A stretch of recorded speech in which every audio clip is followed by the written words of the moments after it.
안녕하세요. 강사 조은진입니다. 오늘 저와 함께 누구나 한 번쯤 꼭 알아두면 좋은 주제, 보이스피싱에 대해 알아보려고 합니다.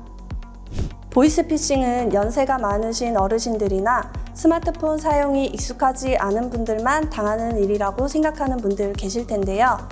그런데 사실은 학생, 직장인, 부모님, 그 어느 누구나 피해자가 될 수 있습니다. 상대의 심리를 건드려 놀라게 하고 조급하게 만들고 걱정하게 만들어 순간적인 판단을 흐리게 한 뒤에 범죄에 노출되게 하는 경우가 대부분입니다. 그럼 지금부터 뻔한 것 같지만 점점 더 교묘하고 다양하게 수법이 늘어나고 있는 보이스피싱에 대해 살펴보고 예방 및 대처 방법까지 알아보겠습니다. 보이스피싱은 전기통신을 이용해 사람을 속여 돈을 보내게 하거나 금융 정보를 빼내는 사기를 뜻합니다.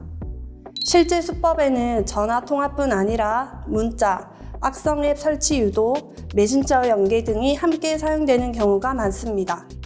예전에는 경찰이나 검찰을 사칭해서 겁을 주는 방식이 많았다면 요즘은 훨씬 더 자연스럽고 교묘해진 게 특징입니다.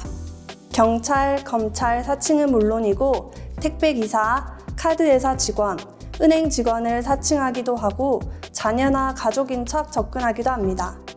신청한 적 없는 신용카드 배송 관련 연락이 와서 명의 도용이 의심되니 확인해보라며 잘못된 고객센터 번호로 전화 걸기를 유도하거나 법원 등기를 발송할 게 있다는 전화, 식당 노쇼 사기, 렌탈 배송 피싱, 민생회복 소비 쿠폰, 정부 지원금과 같은 다양한 수법을 사용하여 보이스피싱 피해로 이어지고 있습니다. 여기서 중요한 점은 사기범이 노리는 것이 돈뿐만은 아니라는 것입니다. 이름, 생년월일, 휴대전화 번호, 신분증 정보, 계좌번호, 인증번호 같은 다양한 개인정보도 함께 노립니다. 이 정보들은 2차 범죄에 악용될 수 있기 때문입니다. 예전처럼 사기범의 한국말이 부자연스러워서 이상한 전화처럼 느껴지기보다 요즘은 오히려 문제를 해결해주는 전화처럼 친절하게 다가오는 경우가 많습니다. 때로는 친절하게, 때로는 다정하게, 또 때로는 도와주는 척하면서 다가오기 때문에 더 조심해야 합니다. 옛말에 소 잃고 외양간 고친다는 말이 있죠. 보이스피싱을 당한 뒤 어떻게 빠르게 대처하는지도 물론 중요하지만 무엇보다 보이스피싱이 의심될 때 예방하고 어떻게 행동하는지가 가장 중요합니다.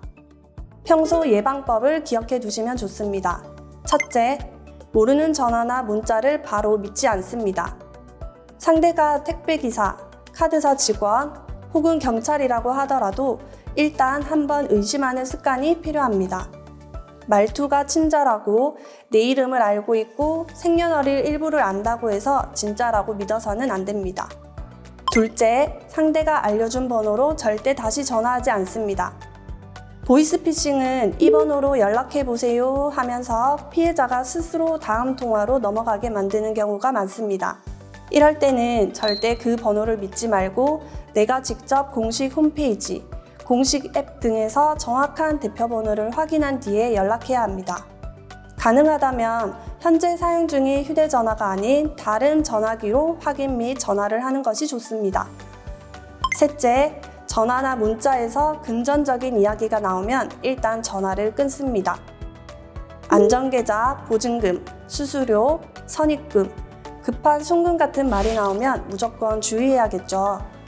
특히 가족이나 자녀를 이용해서 금전적인 이야기가 나온다면 필수적으로 의심부터 하고 전화를 끊은 후 다시 확인하는 것이 좋습니다. 한국인터넷진흥원에서도 2025년 자료에 따르면 요즘은 AI, 딥페이크를 활용한 보이스피싱이 빠르게 증가하고 있고 범죄 진입 판단이 더 어려워지고 있다고 설명했습니다. 그래서 보이스피싱 예방을 위해서는 의심되는 전화는 일단 끊고 확인부터 하는 것이 정말 중요합니다. 넷째, 인증번호와 비밀번호는 절대 알려주지 않습니다.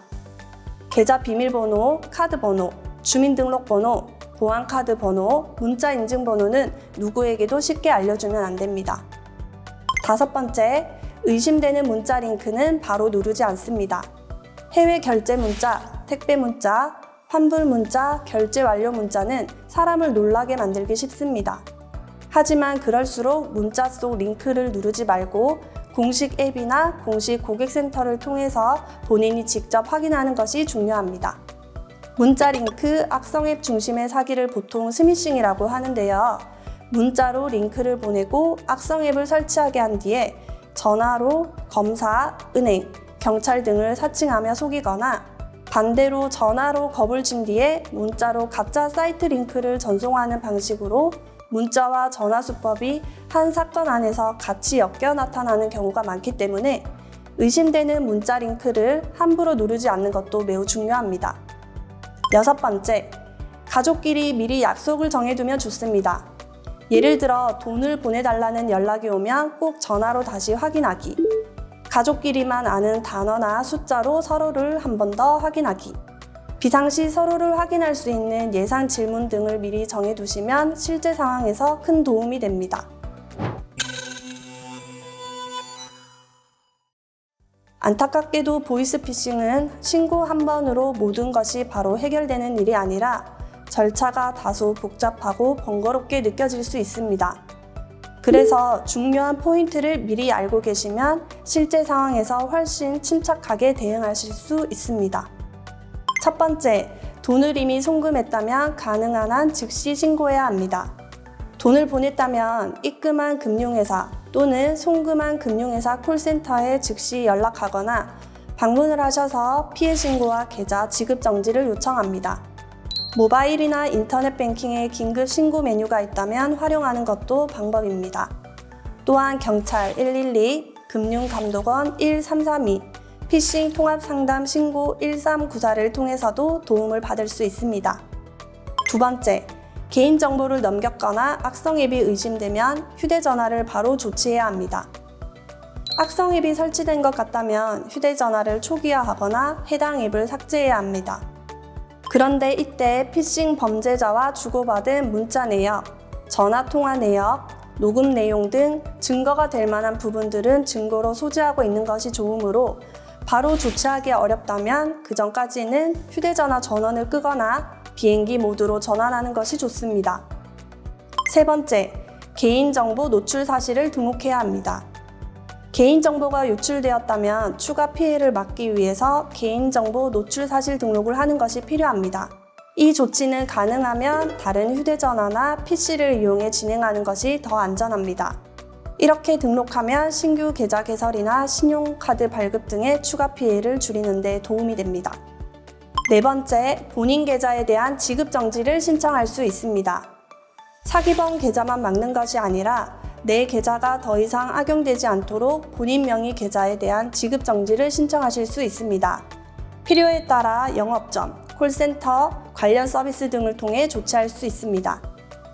다섯 번째, 명의도용 여부를 확인하고 통신 관련 차단 서비스를 신청합니다. 명의도용 방지 서비스를 통해 내 명의의 휴대전화가 개통되어 있는지 확인하실 수 있습니다. 모르는 훼손이 있다면 즉시 신고해야 하고 신규 개통 제한도 신청해 두는 것이 좋습니다.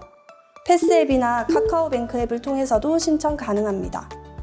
또한 통신사나 관련 서비스에서 번호 도용 문자 차단, 소액 결제 차단, 콘텐츠 이용료 차단 등을 설정하면 추가 피해를 줄이는 데 도움이 됩니다.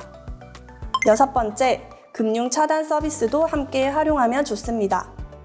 은행 앱이나 금융회사 채널을 통해 여신거래 안심 차단, 비대면 계좌 개설 안심 차단 또는 유사한 금융 사기 예방 서비스를 신청해 두면 내 이름으로 대출이 실행되거나 계좌가 새로 개설되는 위험을 줄이는 데 도움이 됩니다.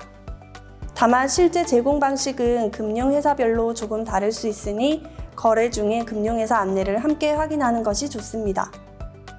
마지막 7번째, 피해 구제 신청을 합니다.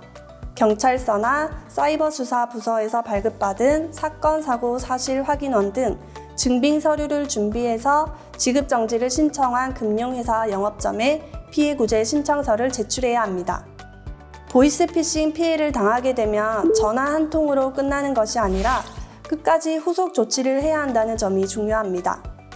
우리가 보이스피싱을 대처하기 위해 꼭 알아두면 좋은 번호 3가지. 112 긴급 범죄 신고, 1332 금융감독원, 1394 보이스피싱 스미싱 통합신고 상담. 특히 1394는 휴대전화에 미리 저장해 두시면 좋습니다. 또한 전기통신금융사기 통합대응단 사이트에서는 보이스피싱 제보, 발신번호 거짓 표시 제보, 예방 및 조치 관련 내용을 확인할 수 있습니다. 그리고 휴대폰에서 카드번호, 비밀번호 등을 사진으로 촬영해서 보관하고 계시는 분들이 의외로 많은데요. 개인정보는 삭제 및 보관하지 않는 것 또한 중요합니다. 꼭 기억해 두세요. 마지막으로 오늘 내용을 가장 쉽게 기억할 수 있는 삼행시로 정리해 보겠습니다. 보내라는 말이 나오면 이제부터 무조건 끊고 스스로 꼭 확인 먼저 하세요. 의심되는 전화는 계속 대화를 이어가지 말고 일단 끊기만 해도 보이스피싱을 예방하는 데 큰 도움이 됩니다. 오늘 살펴본 내용들 꼭 기억해 두시고 우리 모두 보이스피싱으로부터 나와 내 가족을 안전하게 지키도록 해요. 감사합니다.